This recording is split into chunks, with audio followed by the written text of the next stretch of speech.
जय श्री गणेश। नमस्कार। मैं आचार्य संजय द्विवेदी। मेरे समस्त प्रबुद्ध दर्शकों का मेरे चैनल पर हार्दिक स्वागत है। प्रिय दर्शकों, आज मैं दैत्य गुरु शुक्राचार्य के राशि परिवर्तन प्रभाव को लेकर आपके सम्मुख उपस्थित हूं। दैत्य गुरु शुक्राचार्य 7 नवंबर को अपनी राशि का परिवर्तन करेंगे तथा वृश्चिक राशि को छोड़कर गुरुदेव बृहस्पति की धनु राशि में प्रवेश करेंगे। अब गुरुदेव बृहस्पति की राशि में जब इनका प्रवेश होगा तो एक महत्वपूर्ण तथा एक अत्यंत विस्तृत परिवर्तन होने वाला है, क्योंकि यहां पर एक बड़ा राजयोग बनने वाला है। क्योंकि यदि हम स्थितियों का अवलोकन करें तो गुरुदेव बृहस्पति का जो गोचर चल रहा है वो शुक्राचार्य की राशि में चल रहा है। शुक्राचार्य अब गुरुदेव की राशि में पहुंचेंगे तो इस प्रकार से एक महान, एक बड़ा परिवर्तन राजयोग बनेगा, जिसके कारण समस्त राशियों पर इनका एक सकारात्मक प्रभाव मिलने वाला है। कुछ विशेष लाभ भी प्राप्त होंगे। आज मैं मेष राशि के लिए दैत्य गुरु शुक्राचार्य के इस राशि परिवर्तन का क्या प्रभाव प्राप्त होगा, किन भावों में वृद्धि होगी, इस समय में आप कितना लाभ ले पाएंगे, यदि कहीं पर कोई समस्या आ रही है अथवा आ सकती है तो उसका क्या निराकरण है, संपूर्ण विश्लेषण मैं पूर्ण तर्क के साथ करने जा रहा हूं। प्रिय दर्शकों, इस राशिफल को आप अपने चंद्र राशि के आधार पर देखें, अर्थात आपकी जन्म कुंडली में यदि 1 नंबर में चंद्रमा है तो आपकी मेष राशि है। मेष राशि के लिए यदि हम अवलोकन करें तो वर्तमान समय में जो मंगल हैं, जो लग्न राशि के स्वामी हैं, वो नीच राशि में चल रहे हैं, चंद्रमा की राशि में है, तो इनका आधे समय के लिए नीच भाव रहेगा तथा आधे समय में नीच का भंग हो जाएगा।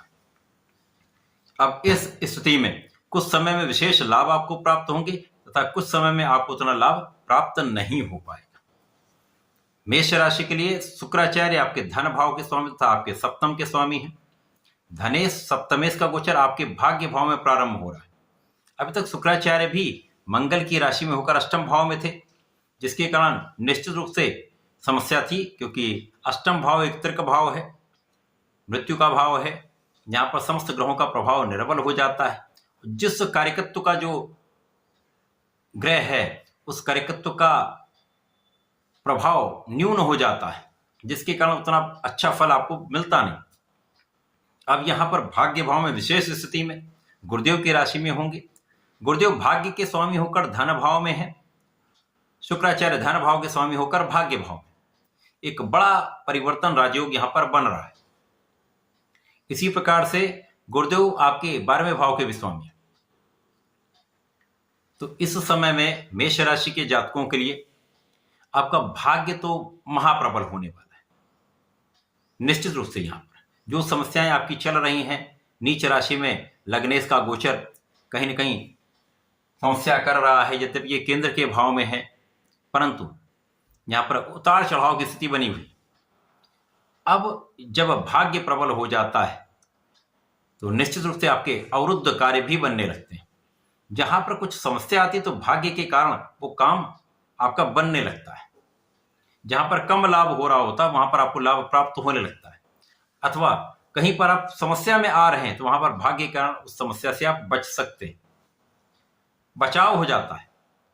वैसे भी ज्योतिष के अनुसार ये एक बड़ा महाधनदायक योग है, महालाभदायक योग है, महाभाग्यशाली योग है, परंतु यहां पर लग्नेश का नीच राशि में होना इस प्रभाव को कम कर दे रहा है।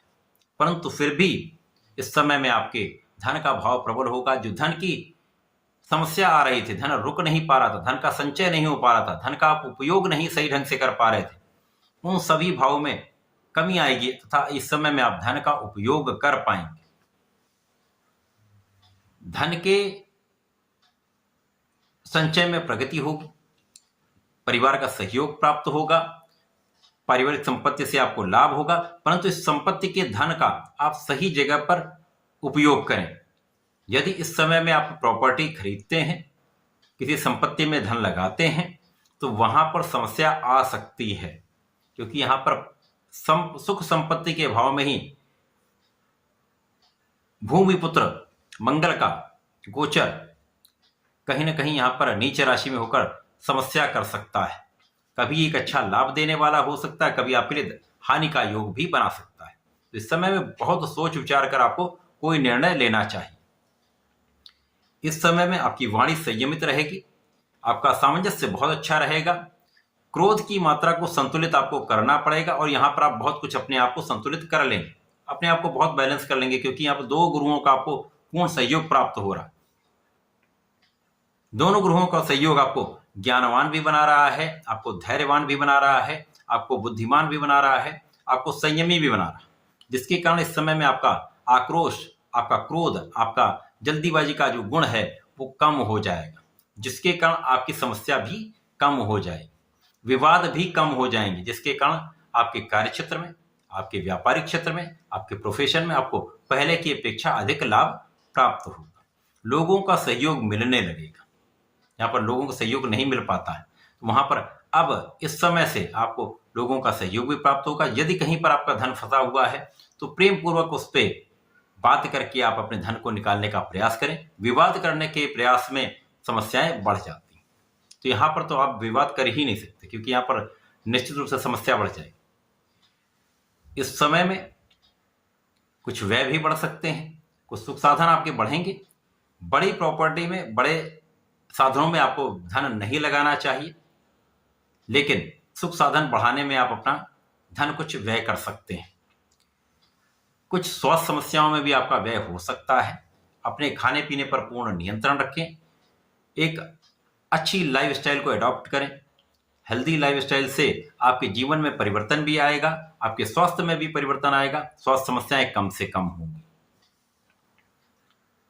इस समय शत्रुओं पर नियंत्रण होगा, ऋण आप चुका पाएंगे, तथा इस समय में यदि आप नौकरी के लिए प्रयासरत हैं, जो समस्याएं आ रही थी वो दूर होंगी, नौकरी का प्रयास सफल हो सकता है। यदि आप अपना संपूर्ण प्रयास करते रहेंगे, सही दिशा में प्रयत्न करेंगे तो लाभ मिल सकता है। इसी प्रकार से इस समय में जीवन साथी के साथ सामंजस्य अच्छा रहेगा, आपसी प्रेम में वृद्धि होगी, तथा साझेदारी में यदि आप सोच विचार कर कार्य करते हैं, समझदारी से निर्णय करते हैं, जल्दीबाजी में कार्य नहीं करते, तो वहां पर अच्छा सामंजस्य बन सकता है तथा लाभ की भी प्राप्ति यहां पर निश्चित रूप से होगी। तो शुक्राचार्य का ये राशि परिवर्तन मेष राशि के लिए एक अच्छा फल देने वाला है। विचार विमर्श करके, ध्यान से सोच विचार कर विवेकशील निर्णय लेंगे, जल्दीबाजी में कोई कार्य नहीं करेंगे, अपने क्रोध पर नियंत्रण रखेंगे। यदि इस समय आपका नियंत्रण अच्छा होने वाला है तो इस समय का विशेष लाभ आप प्राप्त कर पाएंगे। इस समय आपको नियमित रूप से भगवान शंकर मोचन की शरण में रहकर ओम हम हनुमते नमः का 27 बार जप करना चाहिए। कोई भी कार्य करने के पहले आप जप कर लें, फिर घर से बाहर जाएं, कार्य सिद्ध होंगे। प्रत्येक शुक्रवार को भगवान भोलेनाथ पर जलार्चन करें, लाल पुष्प, लाल फल का अर्पण करें, लाल मिष्ठान का अर्पण करें। निश्चित रूप से आपकी समस्याएं कम होंगी, मंगल का निश्चित प्रभाव भी यहाँ पर कम हो जाएगा। तो ऐसा करके इसका लाभ लें। धन्यवाद, नमस्कार।